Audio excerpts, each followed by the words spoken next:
시간입니다. 세상의 모든 리뷰에서 짚어보겠습니다. KBS 라디오 오태훈의 시사본부 지금 시작합니다.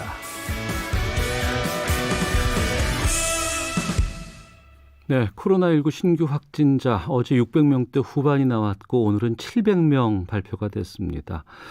4차 유행 우려까지 나오고 있는 상황이죠. 지금 이 확진자 추세가 심상치 않아 보이는데요.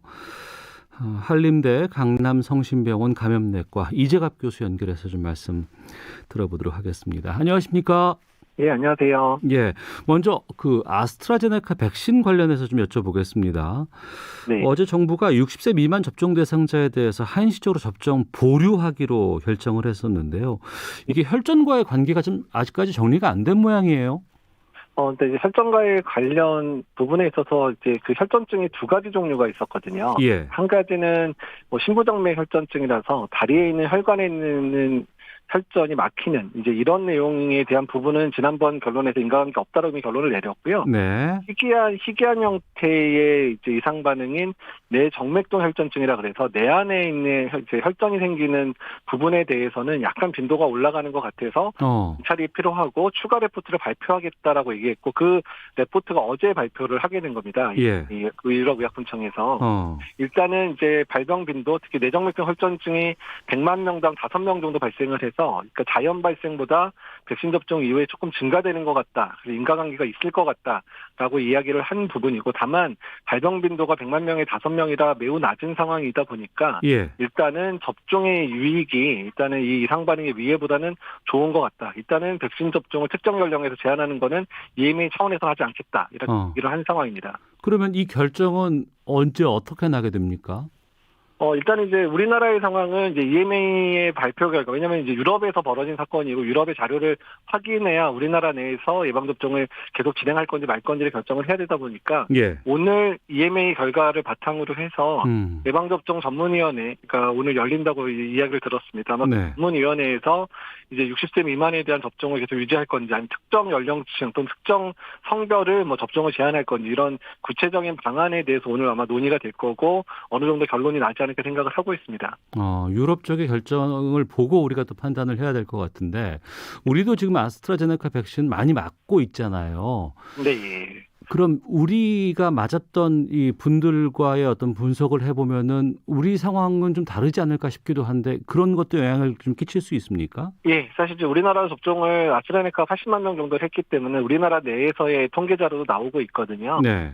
우리나라의 통계를 보게 되면 뇌정맥동 혈전증 환자는 1명 정도 발생을 했고요. 그다음에 심부정맥 혈전증 환자는 2명 정도가 1명은 이제 확인이 되고 1명은 의심된다 이렇게 나온 상황인데요. 예. 이제 그렇게 되면 아까 말씀드린 대로 심부정맥 혈전증 쪽은 인과관계가 없다라고 어느 정도 유럽의 결론이 난 상황이고 뇌정맥동 혈전증은 80만 명에 1명 정도니까 그러니까 유럽의 빈도보다는 아직은 낮아 보이기는 합니다. 근데 우리나라는 지금 이제 좀 고연령층 접종도 있었고 젊은층도 접종했는데 아직까지 이제 주로 60세 미만의 접종자가 많지는 않은 상황이라 지금 통계가 전체를 반영하기엔 조금 접종 숫자가 적거든요. 그래서 어쨌든 이제 그런 국내 데이터까지 바탕으로 해서 오늘 충분한 논의를 거치고 질병관리청에서 앞으로의 접종 계획을 뭐 오늘이든 내일이든 발표하지 않을까 이렇게 예상을 하고 있습니다. 알겠습니다. 지금 확진자가 400명대 계속 나오다가 지금 500명, 600명, 오늘 700명까지 나왔습니다. 이 추세는 어떻게 보고 계세요? 일단 이제 4차 유행이 시작됐다고 보는 게 맞고요. 4차 유행이 시작됐으니까 철저하게 이제 준비를 하고 대책을 강구해서 유행 상황이 빨리 잠잠해질 수 있도록 노력을 해야 되는 상황이 맞습니다. 그래서 일단 정부 차원에서도 이제 뭐 단계를 격상할지 아니면 주로 환자가 많이 발생하는 그런 업장들을 일단은 뭐 이제 영업 시간을 줄인다거나 이제 영업 정지를 할 건지 이런 고민들이 들어가는 상황들이고요. 아마 이제 금요일을 내일 늦어도 한 토요일까지는 다음 주부터 어떤 사회적 거리두기 단계가 적용될지를 발표를 하려고 하는 것 같거든요. 어떻든 간에 지금 상황은 되게 매우 엄중한 상황이고 그나마 다행인 거는 일단 3차 유행 거치면서 중환자 의료 체계가 좀 보충이 된 상황이어서 좀 많은 환자가 발생해도 어느 정도 감당을 할 수 있긴 한데 그렇지만 지금 너무 속도가 빠르게 증가되고 있어서 아주 많은 확진자가 나오면 3차 유행 때 겪었던 그런 이제 의료 체계가 아주 힘들어지는 상황이 발생할 수도 있기 때문에 최대한 빨리 여러 정책들을 통해서 지금의 상황을 안정시키는 게 매우 중요한 때입니다. 네. 우리가 지난해 12월에 1,500명대까지 갔다가 지금 400명, 300명대까지 잡았었잖아요. 네, 예. 그리고 보면은 1차 때는 이제 대구 신천지 발이었고 2차 때가 이제 이태원 클럽발 지난해 5월 그리고 이제 8월 이제 뭐 대규모 집회라든가 이런 거부터 3차가 쭉 왔는데 지금 4차라고 우리가 얘기를 한다는 건 3차 때와는 어떤 감염의 이런 상황이 좀 달라 보이기 때문에 그런 겁니까?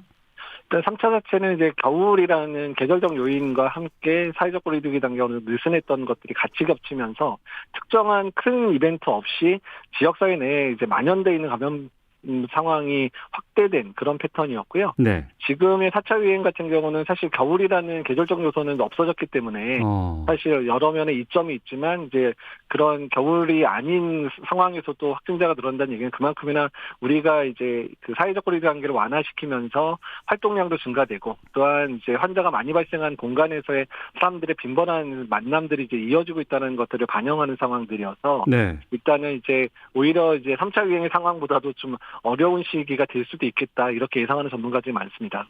어렵다고 하면은 만약에 4차 유행이 확산된다 그러면 지금 상황에서 얼마나 더 늘 수 있을까요? 우려가 된다면. 그러니까 지금 이제 그 감염 재생산 지수가 이번 주 들어서 1을 넘기 시작을 했고 지금 속도라 그러면 주간당 200~300명씩 늘어날 수도 있는 상황이거든요. 근데 어떻든 감염병 재생산 지수라든지 확진자의 증가폭은 우리가 얼마나 적절하게 대응하느냐에 따라서 올라갈 수도 있고 줄어들 수도 있는 상황이니까 지금 대책을 빨리 강구해서 조기에 억제를 할 수 있는 정책들을 바로 이제 시작을 해야 되는 그런 아주 엄중한 때라 생각하시면 될 것 같습니다. 네. 당장 내일 거리두기 단계 다시 어떻게 편성할지를 고민하는 발표가 있거든요. 그러면 내일 어떻게 발표를 해야 한다고 이재갑 교수께서는 말씀하시겠어요? 일단 이제 국민들에 대한 메시지 차원에서는 이제 거리두기 단계를 일단은 이제 수도권 외의 지역 같은 경우는 1.5단계잖아요. 네. 2단계로 격상을 반드시 해야 될 거라 생각은 들고요. 반드시 수도권 외에도 2단계로 격상을 해야 된다. 네. 예. 특히 최근에 이제 수도권 외에서의 발병이 많기 때문에 그리고 수도권 같은 경우는 2.5단계로는 메시지 차원에서는 중요한데 2.5단계를 올리나 마나 변화되는 측면들은 주로 이제 뭐 유흥업소라든지 뭐 노래방이라든지 PC방이나 이런 데 영업 제한과 관련돼 있는 부분이거든요. 예. 그래서 이제 그런 부분들에 대해서 특히 최근 들어서 확진자가 많이 나왔던 업장들에 대해서는 영업 시간을 줄인다든지 영업을 중지한다든지 이런 명령을 일단 내려야 될 때가 된 것 같다고 생각이 들고요. 일단 이제 국민들 차원에서의 그런 이제 감염병 확산을 막을 수 있는 여러 가지 상황들에 대한 개인 방역 수칙의 준수와 관련된 부분들을 훨씬 더 강조돼서 이제 언급이 돼야 되지 않을까 생각을 하고 있습니다. 네. 그동안 마스크는 계속해서 우리가 써왔습니다. 그리고 또 오랜 기간 뭐 2.5단계에서 2단계로 내려왔다고는 합니다만 계속 이 코로나19 상황에 적응하면서 살고 있는데 또 느슨해진 것도 좀 사실이잖아요, 우리가. 네, 그렇습니다. 그러니까 사실 느슨해질 수밖에 없는 상황이 맞는 거죠. 그러니까요. 1년 한 4개월 넘게 유행이 지속되다 보니까 지금까지 잘 버텨주신 것만으로 되게 감사한 상황이긴 하거든요. 네. 다만 이제 우리가 이제 조금 다른 상황은 3차 유행 시작될 때는 막연하게 그냥 우리 정말 노력해서 그냥 잠잠해야 된다 이렇게밖에 얘기를 못했다면 지금은 백신 접종이 이루어지고 있는 상황이다 보니까 백신 접종 충분히 이루어질 때까지 그러니까 한정적으로 노력을 하면 되는 상황이 됐잖아요. 네. 끝이 보이는 노력이다 보니까 조금 희망을 갖고 조금 더 노력해서 조금만 허리를 졸라매서 지금의 상황을 안정시키려고 노력하자 이렇게 생각하면서 준비를 해야 되지 않을까 생각이 듭니다. 전 세계적으로 백신 지금 맞고 있는 상황이지만 계속해서 다른 나라들도 재확산이 지금 이루어지고 있는 추세거든요. 그런 거죠 지금. 예, 그렇습니다. 유럽도 이제 확진자가 늘어나고 있어서 백신 접종이 상당히 진행된 영국 외에는 다 확진자 늘어나고 있고요. 북미는 아주 심각한 상황이고 미국마저도 백신 접종률이 이제 발생 상황을 따라가지 못하니까 최근 들어서 이제 방역이 완화된 주를 중심으로 확진자가 늘어나고 있습니다. 예. 정세균 국무총리가 어제 전국 보건소에서 코로나19 무료 검사 확대하겠다. 그리고 그 자가 진단 키트 이야기 얘기가 좀 요즘 계속 나오던데 여기에 대해서는 어떤 입장이십니까?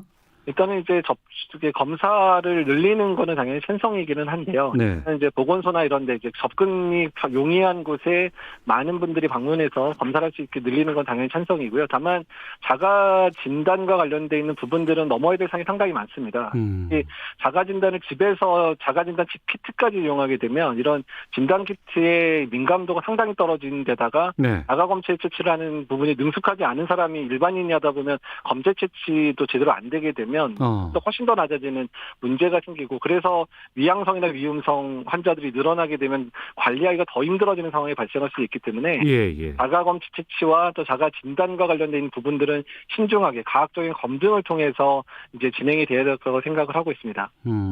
지난해 여름에 좀 한참 확산될 때 이 자가 진단 키트 이야기가 나왔다가 그때는 이거 안 좋다라고 해서 다들 마음을 접었었거든요. 근데 지금 다시 나오는 이유는 왜 그렇다고 보세요? 그러니까 사실 이제 지금의 유행 상황이 악화되는데, 지금 뭐 손실보상이나 이런 부분들이 결정이 안 되면서 자영업자나 유흥업소부터 해서 이런 영업장, 소상공인들이 운영하는 업장들을 또 제한에 걸기 시작하면 그런 쪽에 이제 반발감이 상당히 강해지고 준수율도 떨어질 거다. 그러면 검사라도 늘려서 이 상황을 해결하자, 이런 식으로 정부가 생각을 한 것 같습니다. 그렇다면 딜레마에 빠져 있기 때문에 뭔가 다른 방법을 찾는 것 같은데, 언제나 그렇지만 유행을 차단하는 것은 전공법을 해야 되거든요. 네네. 검사도 늘려야 되긴 하지만 사회적 거리두기 단계 강화해서 이 상황 자체를 통제를 해야지 검사만을 늘린다고 이 상황이 해결되지는 않거든요. 그래서 이 부분의 균형을 제대로 잡는 게 지금 방역에서 되게 중요한 상황이라고 생각이 듭니다. 예, 경제 입장으로 본다 그러면은 지금 상황을 그대로 유지하고 하는 게 바람직하다라고 그쪽에서는 얘기할 수 있지만, 방역의 관점으로 본다 그러면 전공법으로 가야 되겠다. 예, 그렇습니다. 예. 백신으로 다시 좀 돌아와서 좀 여쭤보도록 하겠습니다. 지금 국내 접종 시작된 지 40여일 지났고 100만 명 넘게 접종했습니다. 107만 명 접종돼 있고 접종률은 지금 2.08%인데 접종 상황은 어떻게 보고 계세요? 네, 일단은 이제 뭐 요양원이나 요양병원에서의 접종 이제 막바지에 다다르기 시작하면서 요양원이나 요양병원에서의 집단 발병이 줄어드는 게 실제로 눈에 보이고 있거든요. 네. 그런 부분은 상당히 고무적이고, 일단 이제 일반인 접종이 75세 이상에 시작됐는데 많은 어르신들이 이동에 불편함이 있음에도 불구하고 접종센터 잘 방문해 주시고 있고, 또한 지자체도 거동이 불편하신 분들을 잘 이제 이동 서비스를 제공하면서 접종을 잘 순조롭게 하고 있거든요. 네. 현재까지 순조롭게 이어지고 있다. 다만 이제 백신 수급의 문제라든지 아스트라제네카 백신의 안전성 문제에 대한 부분들을 투명하게 국민들과 공유해서 접종률이 떨어지지 않게끔 하는 게 앞으로의 가장 중요한 방법이고 정책의 방향이 돼야 될 것 같습니다. 일부 언론에서는 외국에서는 뭐 50%까지 맞고 뭐 20%, 30%라고 하는데 우리가 접종률이 너무 저조하지 않느냐라고 이런 불편도 좀 나오고 있거든요. 일단 이제 접종률을 빠르게 하는 건 제일 중요한 건 백신의 수급이거든요. 백신이 많이 들어오면 우리나라의 그런 접종 인프라 관련해서는 뭐 정말로 하루에 뭐 몇십만 명씩 접종할 수 있는 인프라가 있기 때문에 백신 접종 수급을 확보를 제대로 해야 되는 게 중요하고, 또한 접종을 할 수 있는 기관들에 대한 철저한 준비를 통해서 이상 반응에 대한 대처도 열심히 해야 되고, 더 중요한 건 백신 접종의 수능도를 올리는 게 정말 중요합니다. 그래서 국민들이 많이 불안해하시는 측면들이 있으니까 이걸 어떻게 잘 하고 설득하고 접종에 동참하게 하는지가 앞으로 접종 속도에도 상당한 영향을 끼칠 거라 생각을 하고 있습니다. 백신에 대한 전문가가 아닌 분들 가운데서도 자꾸 막 뭐 화이자는 좋고 뭐 아스트라제네카는 좀 맞고 싶지 않다, 이런 지금 분위기 있는 건 어떻게 판단하세요? 일단은 뭐 어르신들 상황에서의 그런 접종 효과에 대해서는 영국이 대규모 접종을 하고 있고, 화이자가 한 1,000만 명, 아스트라제네카 2,000만 명 정도 이미 접종을 한 상황인데, 두 백신의 일단 예방 효과도 80% 이상으로 비슷하고, 사망을 예방하는 효과나 중증 예방 효과도 90% 내외로 효과에서는 큰 차이가 없다라고 얘기가 나오고 있거든요.